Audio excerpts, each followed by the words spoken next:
I'm Tony Lockwood, founder of Thompson Wright Partners, and I'm delighted to welcome you to the latest episode of Inside Track, where I discuss business transformation journeys with leading figures in industry. I'm delighted to welcome Simon Berkeley onto the show today. His initial career within oil exploration led him to join a management consultancy firm, and it's that experience that he's taken throughout his career. So let me introduce you to him now. Hi Simon, thanks for agreeing to join us today. You have vast experience of working in change and transformation, having operated across multiple sectors and organisations for somewhere approaching 30 years, I think. And I think when we spoke, you mentioned that you'd operated in over 25 different countries. So I'm sure this episode will be really interesting as you share your thoughts and experience gained through all these activities and programs you've been involved in. But let's start by just giving you a quick introduction to yourself, a little bit brief summary of your career to date, and how you transitioned into the world of change and transformation in the first place. Okay, yeah. Well, yes, my original business, I was quite fortunate actually, although I wasn't sure about it at the time. I started off working in the oil business, in the sharp end, if you like, in the drilling business. Yeah. So because I'd done science in college and I got interested in this quite towards the end. And so I found myself in the North Sea. We're working on high hazard drilling operations, and then very quickly moved on to the Middle East. And it was really a fantastic opportunity, a fantastic business to start off in, if you like, because it gave me a lot of skills at the time that I took for granted because I thought everyone was doing the same thing. But later on, they've stood me in good stead. And also, to be honest, Tony, I'd always had this ambition to travel. I love going to really interesting and sometimes more remote places you wouldn't normally get to. And that was part of the attraction of the oil business. It gave me the opportunity to do that. So I worked offshore, mostly in the North Sea and the Middle East, and some in the States for about 8 years. And what really got me interested in consulting with a couple of things. First of all, a friend of mine put me onto it. But secondly, we were when we were working in drilling operations, because it's such a high hazard operation, the quality of our teamwork was actually really, really good. We didn't think so at the time. We weren't trained in team building, but when you're put on an operation like that with people from different backgrounds, different language, cultures, prejudices, and also different technical disciplines, you had to learn very quickly to operate as a team and work. It's almost being thrown into the deep end there, isn't it? Really? Exactly, that's right. Yeah, sink or swim almost. Exactly. When you're drilling a new hole, basically, for technical reasons, the hole has to be unstable all the time for you to get through the Earth's crust. So you're deliberately making it unstable. Yeah. So if you take your eye off the ball as a team, you can lose control over a well in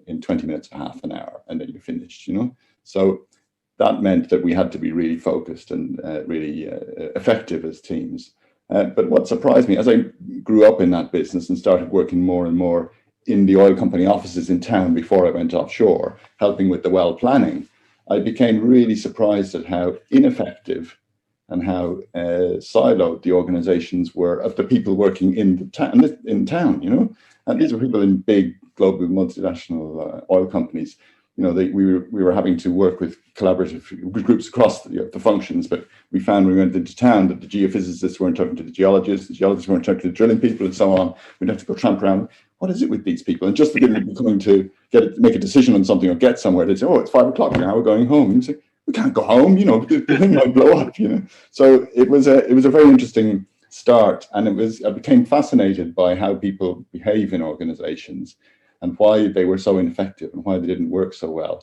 And so really, in reality, though, there was multiple cultures, wasn't there, in that organisation? There was the culture out in the field of major teamwork and that sort of drive to collaborate very, very effectively, and then in the office, then a culture of, completely different. I won't try to describe that culture, but a completely different culture, shall we say. It was, that's right, yeah. And the office thinking they know best, and the guys on the rig saying, well, never mind what the office thinks, we've got to do this, And of course, in those days, communications was hard anyway. So you had to be able to work autonomously and not rely on town to support you on things sometimes. Connections can be quite poor.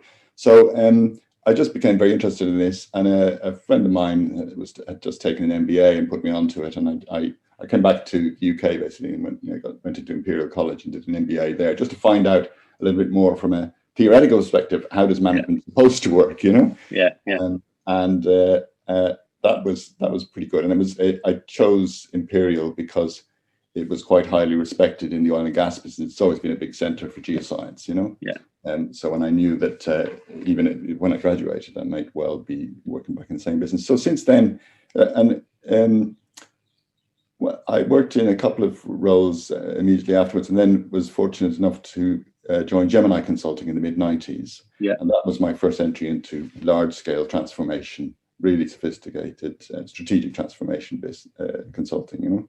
And that was, again, another fortunate thing for me because I worked alongside some great people, and we had some really good mechanisms for understanding how change works in a business and managing change in big complex organizations. And it was, to say, it was no one technique, it was a package of quite simple methods that were put together and were really effective. The front end of the package was, we had very smart strategy people who could come in and make a big, really get to the bottom of what the strategy would be. They were very creative, but also they had a way of presenting strategy in a way that mobilized the organization. And we use the term mobilization to mean really hearts and minds. You know, they either scared the hell out of the people in the organization as to what would happen if they didn't do this change, or get them tremendously excited about it. And it was that mobilization and that momentum in the organization that then was the platform for us to come in and do the implementation side, you know. So it was that combination of strategy and implementation skills and the way the projects were designed and set up in the organization that helped to build that momentum. Yes. And how did your experience of being on the front line help you in that? Because you will have seen both sides, wouldn't you? Really? Exactly. Yeah, that's right. As I said, Tony, it was only when I got into consulting for a while I realised the benefits of the drilling stuff and the drilling experience had given me. It was I think a resilience. Yeah, just being able to cope with anything that came up and not really get stressed out about it, which was essential for working offshore, you know. But also that thing of parachuting in with a completely weird polyglot of people from all the different backgrounds and being able to roll up the sleeves and get on with them quickly and be effective. I think all of that was absolutely necessary in these big major transformation programs as well. And again, in the drilling business, again, if you see something you're not quite sure of or something like that, you have to be not afraid to go straight into the rig boss, say, look, we've got to do something here, and you've got to get his or her attention, get something done about it quickly. And again, all those skills and ways of working stood me in good stead for consulting as well. You know, Gemini recognized that, and they hired from a huge range of different backgrounds, mostly operations rather than consulting, and it was so it was a very helpful background. And I was, again, privileged to work with Gemini. I was working for about 4 years, and really all of the management consulting methods, tools, techniques that I practice today and I've been practicing since, basically I learned at Gemini. Most of the time, especially when I'm working as a freelancer, I find myself working back with alumni of Gemini Consulting because we speak the same language, we know the same methods, and we can absolutely. And there's that element of know, like, and trust, isn't there? So that always makes it know, like, and trust. It always makes it a lot easier to work with people that you know, that you like, and you trust, and you know, the fact that you've worked together in the past just makes it a lot easier, and you can move forward a lot quicker. That's right. Yeah. That's all about. That leads me into a question that we tend to ask everybody who comes onto the podcast. But how do you define transformation? Yes, it's a good question because there's lots of different definitions. For me, transformation is a multidimensional change in an organization. It refers to it's typically where there's some big thing has happened, either there's a cost crisis or a structural change, or a huge opportunity has opened up in the environment, or if there's a major merger being decided, something really big has happened, and the organization has realized that it needs to make a change that would typically be a huge culture change across the organization. It might take 3 or 4 years, but they have to do it in a year or two. So almost by definition, transformation is making change happen in an organization faster than natural change processes would allow. And for me, a transformation really has to involve a change in strategy that requires a change in organization, business processes in particular, sometimes radical change, and typically these days, a change in terms of technology, the use of technology. Okay. Now, there is an interesting thing, we'll come back to this. Today, a vast majority, I think, of transformation programs seem to be driven by the availability of a particular technology or a new type of technology and the decision to take it on board.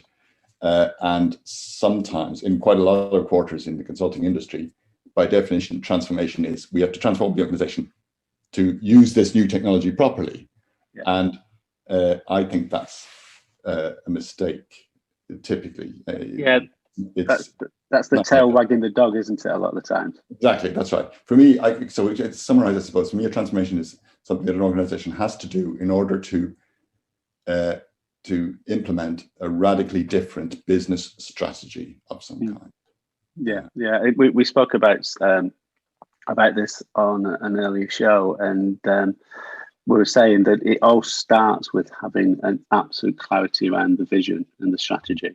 And then once you're clear about that, then you can start to put together the components of that transformation. Yes. Which technology might be one element, the people, the process, etc. But without having that, without spending the time up front to getting clarity around the vision and the strategy, then the foundations are just not in place for that transformation. Yes. Yeah, no, it's a really good point. And yeah, I've come across various different scenarios. I've come across cases where there was a clear vision that was held by a very small group of people. Yeah. And they assumed they were so excited about it. They assumed that having done that, all they'd have to do is design the processes and do technology so that it would all work. But there's work to be done within the transformation program to spread that vision and have it shared by more people in their own words, in their own way, and make it do it in a way that they think they thought of it themselves, in a sense. Just on that, then, in the roles that you've been involved in, how have you achieved that? Because I absolutely agree. One of the big challenges is, as you say, getting the strategy that is typically developed within a relatively small group of people, getting that understood in a consistent way, getting people to buy into it in a consistent way, and then moving forward. And that's a major challenge for a lot of organizations. So I'd be interested just to understand your experience of how you've been able to help organizations achieve that. Yeah, it is a good point. I think I really fall back on the methods that Gemini taught me in the mid-90s. But now, to be fair, a lot of other people practice today as well, which is the vision. You start with the vision wherever it's captured in heads and hearts of the senior leaders, plus 2 of the PowerPoint packs typically. But then you have to set up and design and run the program in a way that enables that to be shared more widely. And you can quickly, in the beginning of a program, or typical start is a series of senior and mid-level interviews, and some walk around the sites, the operations, and talk to people on the ground and see what people, what their perception is of what the new strategy is. You build up a picture then quickly as to how widely it's shared, how widely it's understood. And then you have to set up a number of workshops or interventions of some kind, which on the surface are about sharing, but actually are more, in the way they're designed, they're more creative things where you get people to think that to create it, what it means for their function, for their department, for their role, in the way that they think they thought of it themselves. So it can sometimes look to a client as if you're doing the strategy workshop all over again. Yeah. But sometimes, if it's a large scale and really complex and difficult change in the organization, sometimes you just have to do that. In Gemini, we call it brown paper mapping. In that as-is mapping, you get people to splurge again on what their problems and frustrations are, and in the 2B you get people excited about what it could be. And you have, when I say people, you have middle management, junior management, and senior management all involved in quite a carefully managed way, so they are talking to one another in a way that they perhaps might not have done. They often haven't done so before, and that gives management the opportunity to try and share their vision a bit more with people, because the people a bit more opportunity, because it makes them feel that they've been heard. And Absolutely. Again, the classic thing with behaviour in organisations is quite often a change disrupts or affects people and their role and so on in a way that they don't like, they never wanted, they can't see, they don't think it's right for their business, and it's classed as resistance. But actually, sometimes if you design the change and you have that dialogue, you make sure that those conversations have been held, and use brown paper mapping, for example, as a mechanism to facilitate that, then even if it's something that they didn't like or didn't want, at least they've had that conversation. They understand, and you'd be surprised, people are much more accepting of them, who get behind a change, even if it's one they didn't think they wanted, once they feel they've been heard and they've had that dialogue. Absolutely. And I think there's two things that came out of that. One, which is it's important that the team, individual teams, individual departments, etc., are able to translate into their own language, because then they take ownership of it, which always helps in driving the change. As you were explaining the approach that you take, it sort of reminded me of something you said right at the start from your days in the mines, where when you're drilling, you have to make it almost unstable. And there's a sense of that coming through in those workshops. I remember doing one in the naval base down in Portsmouth many years ago, and exactly the same. We had that brown paper on the wall, that same process, and the starting point was making the teams and as you say, senior right down to junior members of the team unstable in what they do now. And highlighting why it needs to change almost, in making that. And once you've done that, then they could break away from the as is and start to really think about the to be. But until you got that element of the instability, there were no, we have to work in this way, we have to do it in this way, and it takes some time. I remember we tried to do it once and we got part of the way, but when you sort of think at the end, you think we never really we didn't nail that, so we brought them back and did it again and really forced the issue, and it worked very well in the second time. We used to hold those, we planned those and orchestrated those as is and to be workshops very carefully. We made them off sites, in the case of a big oil and gas operator or energy company, diverse energy company in Finland. We actually took them on one of those offshore booze cruises that the Scandinavians like so much, But what we forgot to tell them was that it wasn't going to be any booze until we finished the workshop. But it was, the symbolic power of taking them off onto this ship and cruising around the Baltic for a while. Okay, we've only got a day. Let's see what we can hammer through this and redesign the way we're going to do things. Taking people away from the organisation helps to dislodge the thinking, and yes, sometimes is a place where you can make people feel really uncomfortable. And if it's interesting, that thing about making people feel uncomfortable, later on in my career, when I started working more and more in programs that were technology driven, end-to-end ERP programs, and I found myself working with people who came from a purely IT background, I'd say, okay, what have we done on the as is and the to be? Well, the as is, we never mind the as is, it's a mess. So the to be is, this system will be in and it'll be running perfectly and everyone will love it, And we expect resistance, and people will hate it because they don't like new systems. And that's making them feel uncomfortable. They don't like the new system coming in. But as soon as they see it, of course, they'll get excited about it. And I said to them, no, it's not the new system. That's not the level of discomfort. We need to, first of all, understand what the as is and the to be and the extent of change that people need to make, right down to people's roles, responsibilities, get them to see or to help design the map, and then realize what it is going to happen. What are you going to have to do in order to make this? We keep asking people, what do you think is going to happen? What are you going to have to do in order to make this work? And that's, you have to engineer that level of discomfort where they know they're going to have to do something differently themselves. And it's not just use a new system that they don't like the look of. It's more than that. Yeah, it is, and it is taking those people on that journey. We keep coming back to this every time, because it's just an absolute critical element of change, isn't it? But it's taking individuals on that journey, because even within a team that might have worked very well previously, different people will move on that journey at different times and will need different support elements almost to take them on that journey. Yeah. Not because they're negative about the change, it's just that they're uncertain about, and it always starts on, well, what does it mean for me? Yes. And the sooner you can answer that question, the better. Yeah. And equally, if you don't know, in my experience, it's better to say, we don't know. Yeah. But work with us and we'll be able to find out. Exactly. The people who come from an IT background, they would typically start the program. There would be a strategic objective and a pack, a big business case and strategy for what the ERP was designed to do. And then they bring in teams of coders, sometimes working offshore, to trawl through the organization to basically put in place the code for all the different processes and sub-processes and so on. And when often the as is and the to be would be discussed and understood by senior people, and there'd be an understanding of what transition needed to happen. As the project proceeded and as new coders were brought on and so on, there'd be a bit of a loss of understanding of this. So the coders, I within lots of workshops where I find a mid-level or junior coder talking to a mid-level or junior manager saying, okay, I need to work on this process. Part of this, we need to see, how do we raise invoices? So how do you raise invoices?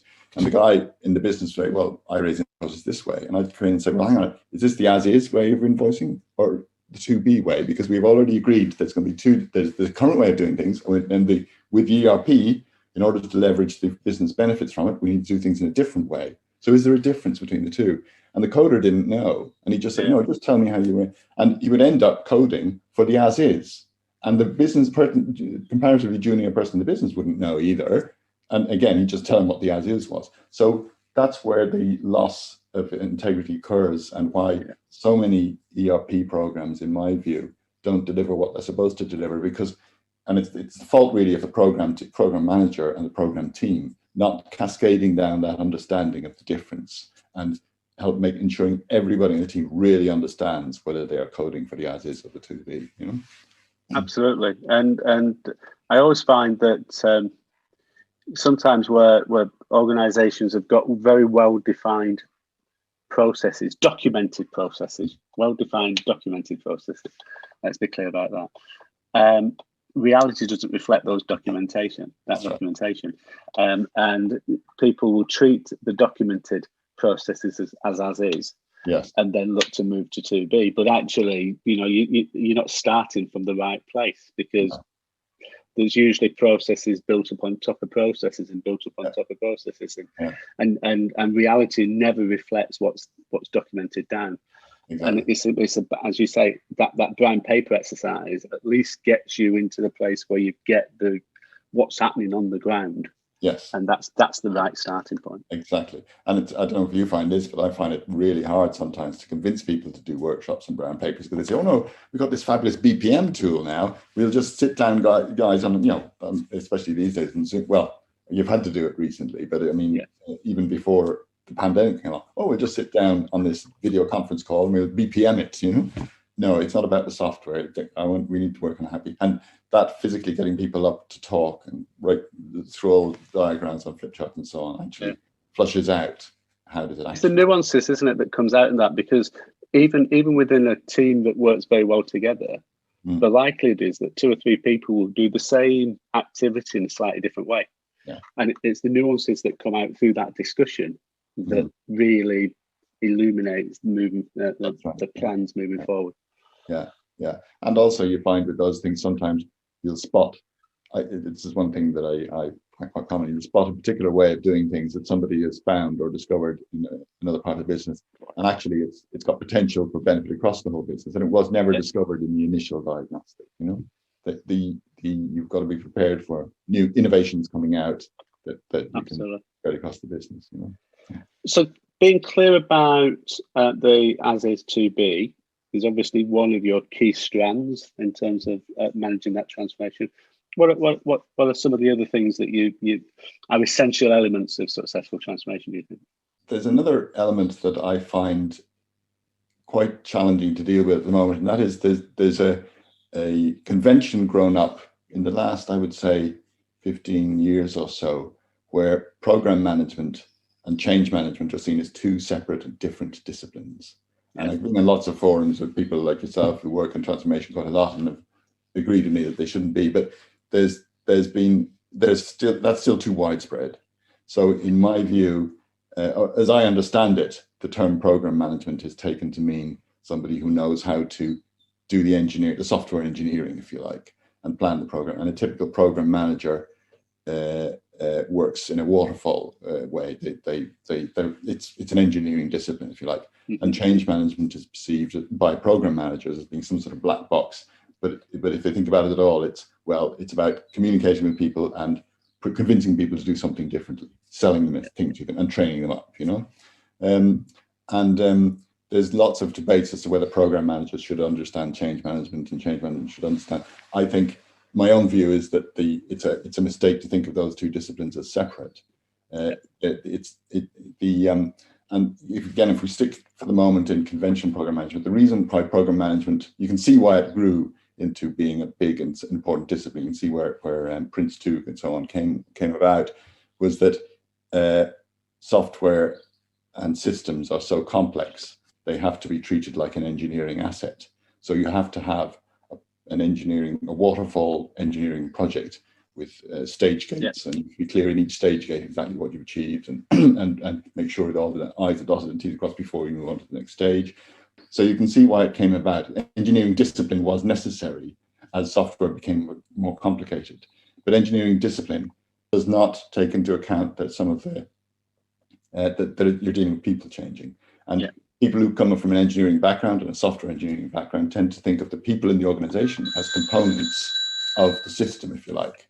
It's interesting. I was working in a national utility firm a few years back, and I remember having a heated discussion because they were looking to put a major transformation together, and they were looking to bring project managers in and change managers in, and keep them completely separate as two entities. And it's like, you can't do that. It's a recipe for disaster. And we had this debate, and it took probably, I would say, 2 months before I got my way. It was constantly going back again, breaking down that element, and when you sort of step back and reflect, and what you've just said there, I think was very apt for them, because they're an engineering business, so they run their engineering activities as projects. So their perception of project management is driven through a lens of engineering discipline. But when you're doing a transformation in an organization, the biggest element of that transformation is the people. So almost you've got to lead by the people side rather than the engineering discipline of project. Because the easiest thing in the world is to do the activity. The hardest thing is to get the people to change. So you're almost reversing, aren't you, that sort of preconceived idea that actually project management is the key. Yeah, that's right. And I mean, there's two other aspects of the engineering thinking which are damaging. I mean, it all can be fixed if you've got a program manager who does understand change management, prepared to partner with the change management person and just listen to them. So you can have it as two separate disciplines.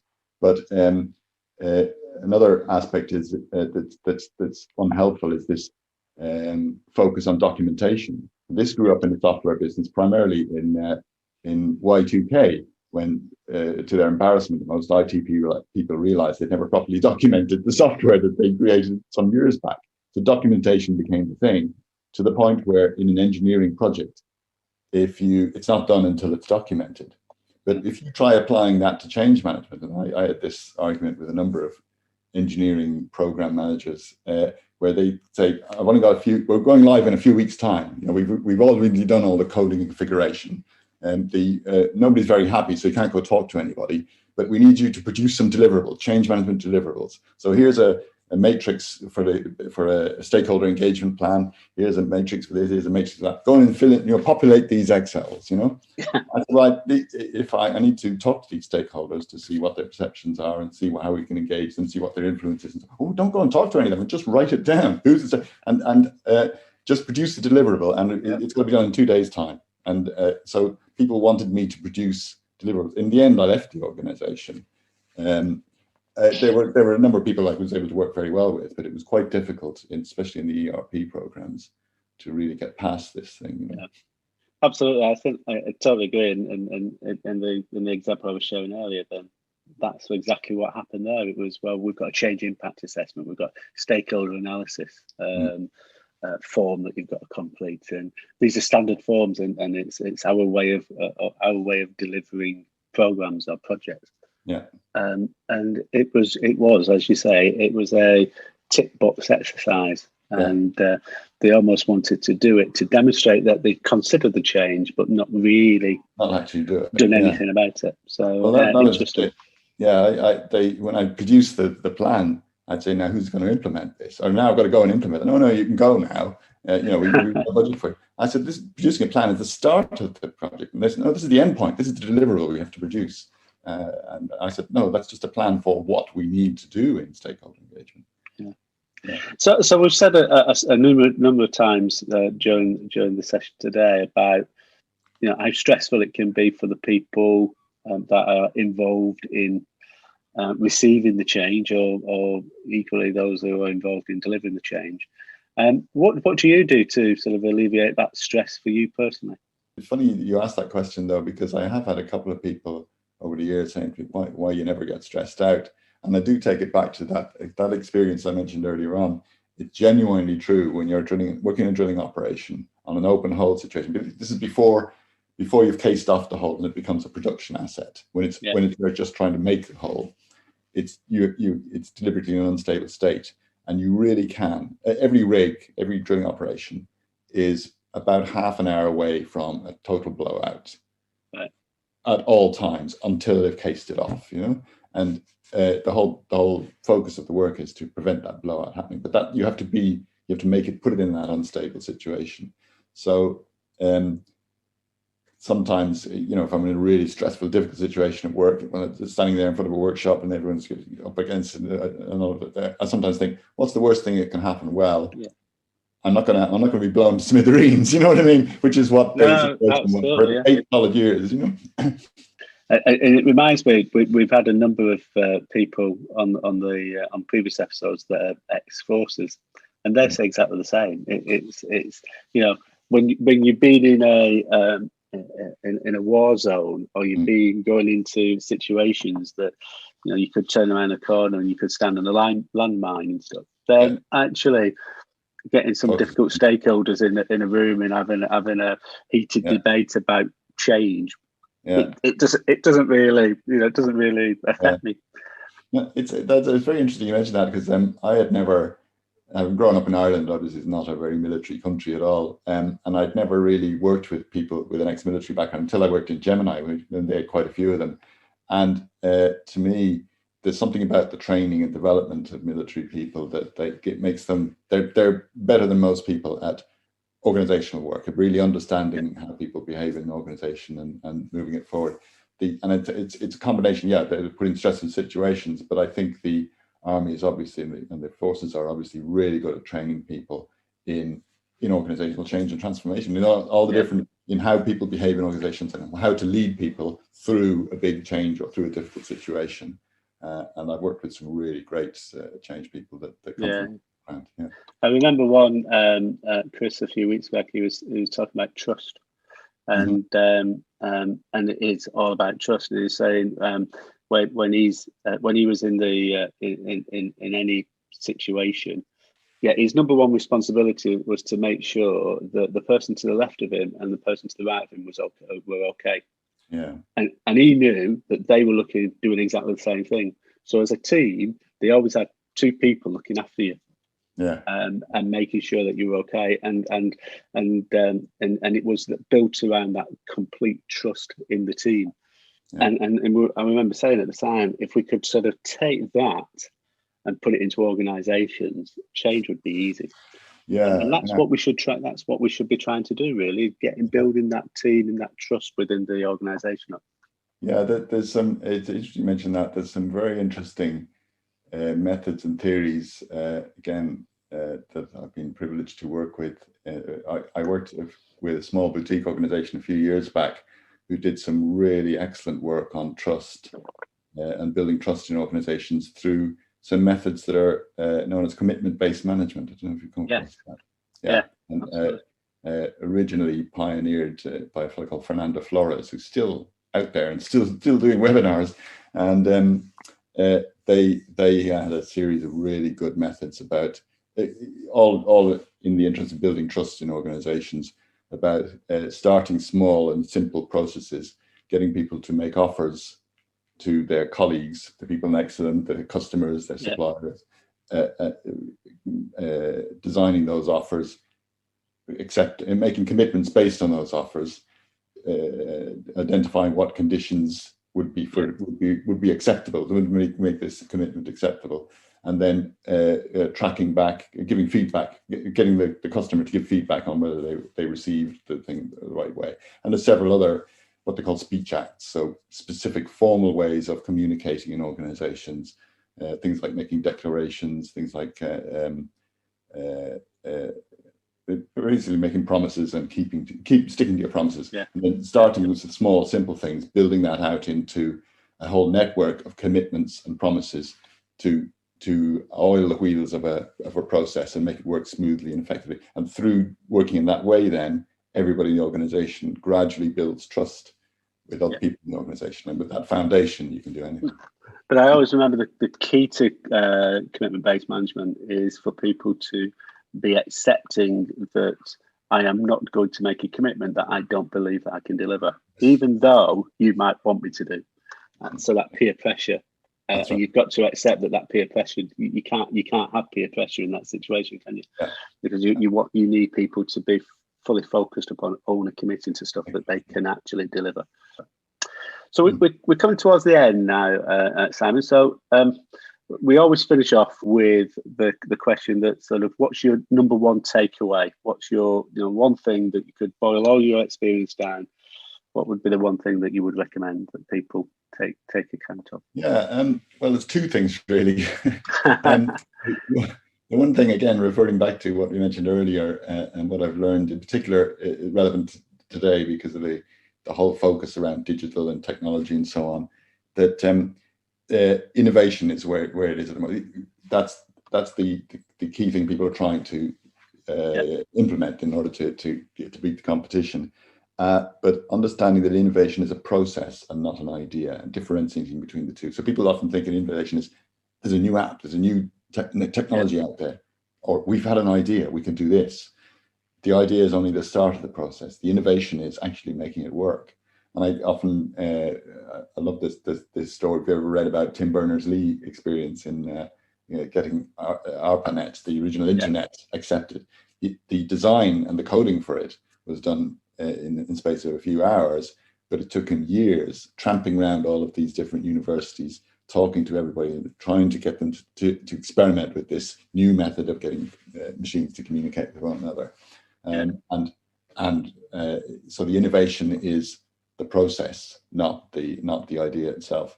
And the second thing, again, something we've mentioned a little bit earlier, is the key takeaway, if you like, for what underlies a lot of the best transformation methods is working with organizations in a way that enables them to, or working with people in a way that enables them to do things differently in a way they think they thought of it themselves.